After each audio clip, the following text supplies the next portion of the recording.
안녕하세요. 결혼한 지 2년 된 30대 초반의 여자입니다. 사연을 들을 때마다 설마 이런 일이 정말로 있겠어? 그런 생각을 했었는데 제가 사연의 주인공이 될 줄은 상상도 못했습니다. 지금도 실감이 나질 않네요. 저희 부부한테도 애가 있었다면 이혼은 피할 수 있었을까요? 무슨 일만 있으면 애가 없어서 그렇다면 애를 낳으라던 사람들에게 묻고 싶습니다. 이혼을 해야 할 상황인데 애 때문에 어쩔 수 없이 참고 살면 똑똑한 여자인가요? 아니면 거지같이 살게 될지라도 남편과 이혼하고 애를 데리고 나와 살아야 하나요? 하긴 제가 이런 고민은 뭐하러 하나요? 저는 어차피 애도 없고 이러나 저러나 이미 이혼했으니까 아무래도 상관없지요. 제가 이혼하게 된 건 시어머니 때문입니다. 신우도 원인이라면 원인이고요. 하지만 가장 큰 원인은 아무리 부정하려 해봐도 결국은 남편이었네요. 남편이 처음부터 저를 속이지 않았더라면, 더 늦기 전에 남편으로서 자기 역할만이라도 똑바로 해줬더라면, 저와 어머님 사이에서 중심만 잘 잡아줬더라면, 정말이지 뭐라도 좀 저를 위해 노력하는 모습을 보여줬다면, 제가 이렇게 이혼까지 생각하지는 않았을 거예요. 살다 보면 다 지나갈 일이다. 그렇게 생각하고 참았을 겁니다. 제 성격이 원래 긍정적이라서 매사 좋은 게 좋은 거라고 생각하려는 편이거든요. 그리고 또 인생이란 게 당장 해결되지 않으면 큰일 날 것 같은 것들도 나중에 돌아보면 별일 아니었고 그렇잖아요. 지인의 소개로 4살 연상의 남편을 만났어요. 남편은 회사를 다니는 평범한 직장인이었고 저는 복지센터에서 일하는 공무원이었습니다. 둘 다 홍기가 찬 30대였기 때문에 처음부터 가벼운 연애 상대가 아닌 결혼을 전제로 한 진지한 만남이었어요.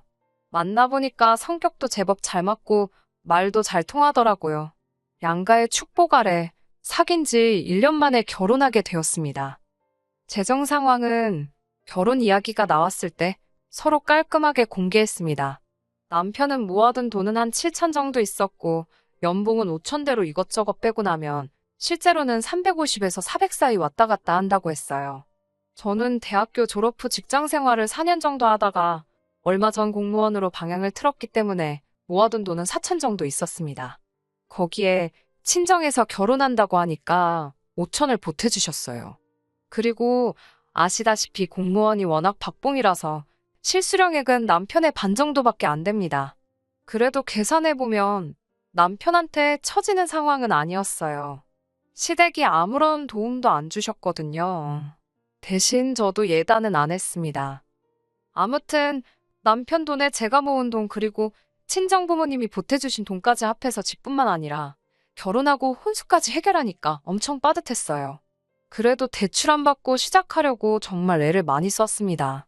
취향보다는 가격을 따져가면서 알뜰살뜰하게 시작했어요. 이렇게 하면 좋은 날이 더 빨리 올 줄 알았지요. 그런데 결혼한 지 2년 만에 이혼이라니 씁쓸하고 착잡한 심정입니다. 많은 젊은 부부들처럼 저희도 신혼생활을 1, 2년 정도 즐긴 후에 아이를 가지려고 했어요. 적어도 저는 그렇게 생각했어요. 공무원 된 지 얼마 되지도 않았는데 출산휴가에 육아휴직 쓰는 것도 좀 눈치 보여서 3년차 혹은 그 이상 되면 써야겠다는 계산도 있었고요. 그런데 결혼식을 올리고 얼마 지나지 않아서부터 어머님께서 시도 때도 없이 아이는 언제 가질 거냐고 물어보셨습니다.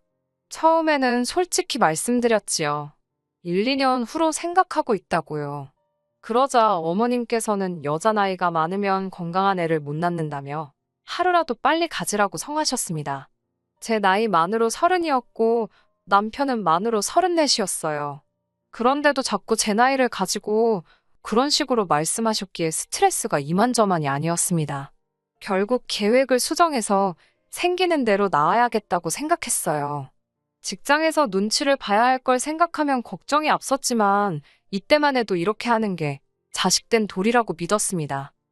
사실 계획을 수정하기 전에 처음에는 남편에게 도움을 요청했어요. 어머님께 잘 좀 말씀드려달라고요. 하지만 남편은 저더러 적당히 맞춰주고 말라더군요. 설득해볼게요. 노력해볼게요. 그러면서 살살 어머님을 구슬리라고요. 하지만 애석하게도 저는 그런 넉살도 애교도 없는 사람입니다. 낯도 가리고요. 무엇보다도 어른한테 이렇게 표현해도 될지 모르겠지만 어머님은 말씀하실 때 생각을 안 하시는 분 같습니다. 상대 기분은 안중에도 없으시고 당신이 하고 싶은 말은 어떻게든 다 하셔야 직성이 풀리시는 분이에요. 그런 어머님께 말 그대로 해해거리라니 저에게는 너무 힘든 일이었어요. 게다가 남편은 아이를 만드는 데 있어서 그다지 협조적이지 않았습니다. 심지어 어떨 때는 잠자리를 해야 하는 날인데도 피할 때도 있었어요. 그런 일들이 반복되다 보니 별의별 생각이 다 들더라고요. 밖에 여자가 생긴 건지 아니면 어디 숨겨놓은 애라도 있는 건지. 하지만 이게 제가 남편과 이혼을 결심하게 된 결정적인 이유는 아닙니다. 사건이 터진 날은 어머님 생신이었어요. 원래는 축하도 드릴 겸 외식을 하기로 되어 있었습니다. 그런데 어머님께서 갑자기 밖에 나갈 기분이 아니라면서 모두 집으로 모이라고 하셨어요. 약속 시간까지는 1시간도 남지 않은 상황이었기에 당황스러웠지만 별 수 없었지요. 그렇게 시댁에 도착하니 어머님께서 갑자기 저더러 솜씨발이를 해보라 하더군요. 솜씨발이나마나 냉장고에 뭐가 있어야 해보지 않겠어요? 냉장고에는 묵힌 건지 섞인 건지 알 수 없는 장아찌와 나물 반찬만 넘쳐나고 있었습니다. 그러다 냉장고 구석에서 두부 한 모를 찾아서 두부조림을 하고 냉동고에서 얼어있던 갈치 몇 토막과 고등어를 찾아 구웠습니다. 미역은 찾았는데 소고기는 안 보이더라고요. 남편에게 미역국 좀 끓이게 가서 소고기 좀 사오라니까 귀찮다며 대충 하랍니다. 신우도 그냥 조미료 한 스푼 더 넣으라고 그러면 소고기 넣고 끓인 거랑 똑같은 맛이 난답니다. 저는 속으로 무슨 자식들이 이 모양인가. 시어머니도 복도 지지리도 없네. 그런 생각을 했어요. 식사 준비를 마치고 이제 상을 차리려고 하는데 시어머니가 아직도 멀었냐며 소리를 치셨습니다. 안방 앞에서 거의 다 됐다고 말씀드리고는 돌아서는데 들릴 듯 말 듯한 목소리로 뭐라 하시더라고요. 느려터졌다는 뭐 그런 이야기를 하시는 걸 보니 왠지 저 들으라고 하시는 소리 같았어요. 그 순간 짜증이 확 밀려오더라고요. 왜 나만 이렇게 땀을 뻘뻘 흘리고 있는 거지 싶어서요. 솔직한 말로 어머님이랑 저랑 무슨 사이인가요? 남편만 없으면 남이나 마찬가지잖아요. 그런데 정작 어머님 배 아파 낳은 자식들은 가만히 있고 저만 왜 이러고 있나 싶더라고요. 하물며 신우 남편도 아무 일도 안 하고 있었는데 말이에요. 생각할수록 울컥하고 목구멍으로 뭔가 차오르는 기분이었어요. 괜히 눈도 시큰거리는 것 같고. 저는 하던 일을 멈추고 거실로 나가 남편한테 잠깐 부엌으로 가자고 했습니다. 남편은 신나게 낄낄거리면서 TV를 보다가 아쉬워하면서 무슨 일이냐며 저를 따라왔어요. 제가 남편더러 내가 음식은 다 했으니까 상 차리는 건 직접 하라고 했습니다. 그러자 시작한 사람이 끝을 내는 게 낫지 않냐. 시어머니 생일상은 원래 며느리가 챙기는 거다와 같은 근거 없는 헛소리를 하더라고요.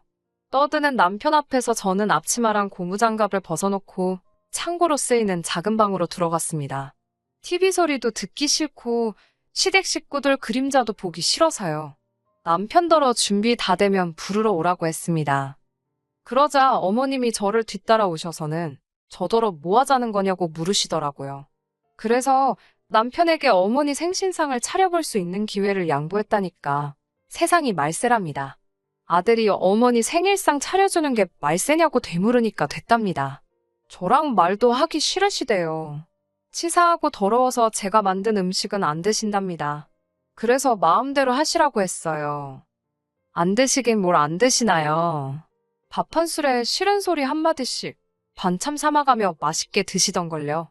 오히려 저야말로 밥맛이 뚝 떨어져서 몇 숟갈 뜨다 말았습니다. 식사를 마친 뒤 과일을 먹자며 거실에 모여 앉았는데 뜬금없이 아이 이야기가 나왔습니다. 어머님은 왜 애가 안 생기냐면서 저희더러 거시기는 하냐고 물으시는데 어찌나 민망하고 그런 질문을 받는 제 입장이 청승맞던지요. 그 자리에는 참고로 남편보다 2살 많은 신우와 신우 남편도 있었습니다. 이럴 때 남편이 나서서 저를 대신에 한마디라도 해주면 좋을 텐데 남편은 꿀먹은 모마냥 입을 딱 다물고 먼 산만 바라보고 있더라고요. 제가 왜 그런 이야기를 이런 자리에서 하시냐니까 쪽팔린 줄은 아냐고 그러십니다. 어머님은 여자가 남편 하나 못 잡아뜨리냐며 저더러 마누라로서 직무유기랍니다. 그러다 남편이 바람나도 저는 할 말이 없다고요. 그런 소리를 듣는데 솔직히 제정신일 여자가 몇이나 될까요? 손발이 부들부들 떨리더라고요. 정말이지 신우 남편 앞에서 진짜 못 보일 꼴 보일까 싶어서 먼저 가보겠다 하고 일어섰습니다. 뒤도 안 돌아보고 나오는데 남편이 그러고 가면 어떡하냐며 저를 잡더라고요. 제 뒤통수에다 대고 어머님께서 며느리가 당신을 무시한다며 아까부터 제가 삐딱선을 타는 것 같더니 저것 보라고 시애미 알기를 뭐같이 안다며 나오지도 않는 눈물을 쥐어짜내는 생쇼를 하고 계시더군요. 그제서야 이 집구석에서 내가 뭘 하고 있는 건가 정신이 번쩍 들었습니다. 제가 그동안 헛짓거리하고 있었다는 걸요. 집에 돌아오고 얼마 지나지 않아 남편, 신우 그리고 시어머니까지 다 몰려왔더라고요. 저 하나 상대하겠다고 다들 몰려온 거 보니 황당하다 못해 웃기던걸요. 현관을 열기가 무섭게 시어머니는 어떻게 당신 사위가 보고 있는데 며느리가 그러고 나갈 수가 있냐면서 괘씸하다고 당장 무릎 꿇고 빌랍니다. 그러면 이번 한 번만은 봐주신다면서요. 그러자 신우가 저를 잡아 끌고 베란다로 가더니 그냥 사과 좀 해달랍니다. 자기 어머니 성질 알지 않냐면서 그냥 맞춰드리래요. 신우 남편도 오늘 있었던 일에 대해서 크게 생각하지 않을 거라면서 너무 신경 쓰지 말라면서요. 형님이야 친어머니니까 그냥 맞춰드리는 게 될지 몰라도 저는 아니라고 딱 잘라 거절했습니다. 저는 잘못한 거 전혀 없고 오히려 사과는 제가 받아야 할 판이라고요. 나이 드신 어머님한테 무릎 꿇으란 소리는 안 하겠지만 저도 이번만큼은 제대로 된 사과를 받아야겠다고 했습니다. 그러니까 신우가 대번에 저더러 적당히 좀 하지 자기까지 이렇게 나서서 중재를 하는데 그걸 꼭 타박타박 시시비비를 가려야 직성이 풀리겠냐며 짜증을 내더라고요. 그러더니 자기도 이제 모르겠다며 신경질을 부리더라고요. 참다 못한 제가 결국 신우한테 가뜩이나 머리 아픈데 보태지 말고 제발 그냥 그만 좀 하시고 일단 집에 가시라고 했어요. 신우도 저더러 후회하지 말랍니다. 어머님은 당신 뜻대로 제 사과를 못 받아서 화가 나셨는지 제 꼴도 보기 싫다며 당신 죽으면 무덤에 나와서 올라고 악을 쓰시더라고요. 제 꼴도 보기 싫으시다는데 제가 왜 어머님 무덤에 가서 우냐고 하니까 남편이 적당히 하고 이쯤 했으면 그냥 저들이지 평소답지 않게 왜 자꾸 말대꾸를 하냐고 그러더군요. 이때까지 말 못하는 모마냥 가만히 있다가 꼴랑 한마디 한 게 말대꾸 왜 하냐고? 남편한테 쓸모없고 도움도 안 되는 인간이라고 막말을 퍼붓고는 등 떠밀어 어머님이랑 같이 집에서 내보내버렸어요. 아무리 생각해도 분이 안 풀리더라고요. 하다못해 남편 뺨이라도 한 대 칠걸 하는 후회가 밀려왔어요. 도무지 이 화를 풀 방법이 떠오르지가 않아 평소에 남편이 주로 쓰던 방에 들어갔습니다. 방을 둘러보니 남편이 아끼던 여러 가지 물건들이 눈에 띄더라고요. 마음 같아선 다 때려부시고 싶었는데 잠깐이나마 다시 살려면 행여나 내 돈 들어갈까 싶은 생각에 고민이 되었습니다. 이런 순간에도 머릿속에서 계산을 하고 있는 제 자신이 참 초라하더군요. 결국 에라 모르겠다라는 심정으로 컴퓨터고 뭐고 집어던지는데 키보드 밑에서 접혀져 있던 서류 하나가 눈에 띄었어요. 중요한 서류라서 숨겨둔 것 같더군요. 그 서류를 열어보고 정말이지 다리에 힘이 풀려서 주저앉고 말았습니다. 서류는 어떤 검사의 결과지였습니다. 적힌 이름과 병원을 보니 남편이 저 몰래 비뇨기과에서 검사를 받았더군요. 그런데 그 결과가 충격적이었습니다. 남편에게 문제가 있었더군요. 불임이었습니다. 하지만 제가 더 충격을 받았던 이유는 바로 검사 날짜 때문이었어요. 결혼 전에 이루어진 검사였습니다. 남편은 처음부터 자기가 임신할 수 없다는 걸 알면서도 저에게 말하지 않았던 거예요. 게다가 그렇게 제가 어머님에게 수모를 당하는데도 모른 척 했던 거고 배신감에 치가 떨린다는 게 어떤 건지 알겠더라고요. 더 할 말이 없었지요. 그 종이 들고 바로 시댁으로 향했습니다. 시댁에 도착하니 신우가 그렇게 뻗팅긴 것 치곤 너무 빨리 온 거 아니냐며 한껏 빈정거리더라고요. 지 동생이 어떤 상태인지도 모르고 까불거리는 게 웃기지도 않더라고요. 어머님께서도 일단 현관에서 무릎 꿇고 사과부터 하고 신발 벗으랍니다. 저는 보란듯이 신발도 벗지 않고 집 안으로 성큼성큼 들어갔어요. 어머님이 저에게 삿대질을 하시면서 미쳤냐고 그러더라고요. 남편도 저더러 실성을 한 거냐면서 당장 신발 벗으라고 난리였습니다. 제가 이 서류 뭐냐고 남편 얼굴에 검사 결과지를 들이밀었습니다. 처음에는 뭔지도 모르고 뭔데 이 난리냐며 한 대 때릴 기세로 다가오던 남편이 제 손에서 결과지를 낚아채더니 이거 어디서 찾았냐면서 얼굴이 하얗게 질리더라고요. 왜 나를 속였냐니까 좀 전까지 핏대 세우던 인간은 어디 가고 또 입 딱 다물고 아무 말도 하지 않더라고요. 어머님은 도대체 무슨 상황이냐면서 남편더러 손에 든 것 당장 이리 가져오라고 하셨습니다. 남편은 그래도 쪽팔린 건 아는지 그걸 숨기더라고요. 그러니까 보다 못한 신우가 도대체 뭔데 갑자기 찍소리도 못하냐면서 그걸 또 남편 손에서 뺏어갔고요. 평소에도 눈이 나빠서 돋보기 같은 걸 쓰고 다니는 신우가 자기 눈을 못 믿겠다는 듯 몇 번이고 돋보기를 섰다 벗었다 하면서 결과지를 들여다보더니 이거 진짜냐고 남편한테 물었어요. 남편은 말없이 고개만 끄덕이고요. 신우가 미쳤다고 숨길 걸 숨겨야지 제정신이냐며 남편 등짝을 몇 번이고 내려치더라고요. 그때 어머님께서 답답해 죽는 꼴 보려고 하냐면서 빨리 말 안 할 거냐고 다시 한번 소리를 치셨습니다. 그제서야 남편이 사실은 자기가 불임이라면서 어머님한테 죄송하다고 그러더라고요. 어떻게 말을 꺼내야 할지 몰라서 하루 이틀 미루다가 보니까 어느새 결혼식장이었다면서요. 어머님은 그럴 리가 없다면서 제가 다 조작한 거랍니다. 남편이 자기 입으로 자기가 불임이 맞다고 하는데도 조용히 하라면서 이게 다 제가 남편을 조종하고 있는 거라며 말도 안 된답니다. 우리 집 3대 독자가 불임일 리가 없다면서요. 아니, 요즘 같은 세상에도 몇 대 독자를 따지나요? 아무튼 저는 남편에게 이혼하자고 했습니다. 불임 사실을 숨기다니, 게다가 어머님의 폭언까지 이건 명백히 사기 결혼이고 이혼 사유가 충분하다고요.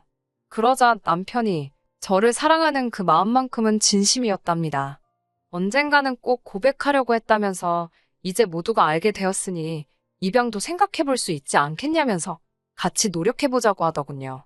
사람이 뻔뻔해도 정도가 있지. 뚫린 입이라고 아무 말이나 떠드는구나 싶은 게 가관이었어요. 어머님은 그제서야 저더러 그동안 당신이 말을 심하게 했다면 미안하다면서 나중에 저도 자식 낳아보면 알 거랍니다. 부모 마음이 다 그렇대요.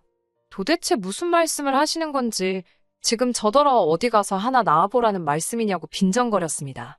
아무래도 그동안 당한 게 쌓여있다 보니 말 한마디도 곱게 안 나가더라고요. 어머님도 그제서야 아차 싶으셨는지 한숨만 푹푹 내쉬더라고요. 이후로 남편이 매달리고 어머님이랑 신우가 절 설득하려고 어설프게 친한 척하고 그러는 일도 있긴 했지만 결과적으로 이혼했습니다. 결혼 생활이 길지 않았던 탓에 위자료는 2천만 원을 받았네요. 그동안 받았던 정신적 고통에 비하면 너무나 부족한 금액이었지만 지금이라도 진흙탕에서 발 뺐다 생각하면 다행이다 싶어요. 그런데 얼마 뒤 신우 남편에게서 연락이 왔습니다. 너무 뜬금없는 연락이라서 받을까 말까 고민하다 받았어요. 그런데 그쪽도 이혼 소송을 시작했다면서 저에게 몇 가지 질문이 있어서 전화를 했다고 하더라고요. 무슨 일인가 하니 신우 남편이 제 상황을 보고는 뭔가 기분이 찜찜하더랍니다. 신우네는 결혼한 지 5년이 넘어가는데도 애가 안 생기고 있었거든요. 그런데 신우 남편은 부모가 없어요. 한마디로 신우는 시댁이 없고 그 말인즉슨 신우한테 애 가지라고 구박하는 사람이 없었다는 거지요. 신우 남편은 어디 가서 말도 못하고 혼자서 애간장만 태우고 있었나 봐요. 그러다 결국 저희 상황을 보고는 이대로는 안 되겠다 싶어서 방강제로 신우를 병원에 데려가 같이 검사를 받았대요. 그런데 세상에 젊어서 무슨 일이 있었던 건지 의사 말이 신우는 애를 더는 못 가질 거라고 했답니다.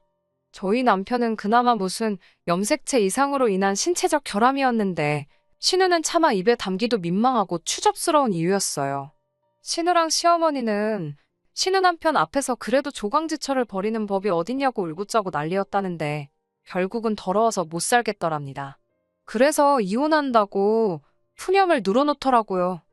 정말이지 살다 보니까 별일을 다 겪고 별꼴을 다 봅니다. 정말 그 집 구석 어떻게 됐으려나 모르겠어요. 이래서 사람은 항상 마음을 곱게 쓰고 말도 곱게 해야 하는 것 같아요. 앵무새 마냥 매일 손자 타령하던 우리, 아니 전 시어머니, 이제 어쩌면 좋을라나요? 끝까지 들어주셔서 감사합니다. 오늘의 사연은 여기까지입니다. 구독과 좋아요, 알람 설정 부탁드리고 더 좋은 사연으로 다시 찾아뵙겠습니다. 감사합니다.